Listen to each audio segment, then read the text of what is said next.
এ আছে a plus B সমান সমান √7, a মাইনাস বি সমান সমান √5। অঙ্ক দেওয়া আছে বাম পক্ষ 8ab square plus B square. এটা আমরা ভাঙাইতে পারি 4ab গুণ এই 4 আর 2 গুণ করো 4 2 8, তাহলে 8 থাকে কিন্তু আমার ab থাকে। মানের কোনো পরিবর্তন হয় না, রূপগতটা পরিবর্তন হয়েছে কিসের জন্য? আমি সূত্র নেওয়ার জন্য। কারণ আমরা জানি 8ab সূত্র নাই, শুধু ab সূত্র আছে, ab সূত্র আমরা ব্যবহার করতে পারতাম, এইটা সূত্র ব্যবহার করতে পারতাম, তাহলে 8 আমার 12 থাকতো, একটু কঠিন হইত। তার জন্য এটা আমরা ভাগ করে দিলাম 4ab আর এটা গুণ করলে 2a square plus b square.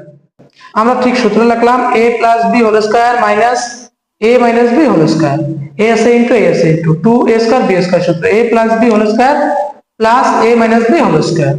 এটা মান আছে 7 power the whole square minus a minus, এটা মান আছে 5 পাওয়ার আছে whole square the whole square, a আছে ইনটু a আছে ইনটু এটা মান আছে এটার মান আছে √7 পাওয়ার আছে হোল স্কয়ার প্লাস এটার মান আছে √5 পাওয়ার দা হোল স্কয়ার।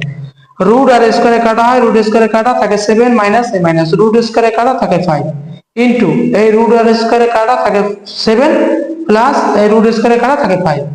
এইটা থেকে এই 7 থেকে 5 গেলে থাকে 2 s ইনটু a ইনটু এইটার এটা যোগ করা হয় 12, এই 12 দুগুণ 24, 24 এটাই আমার ডান পক্ষ।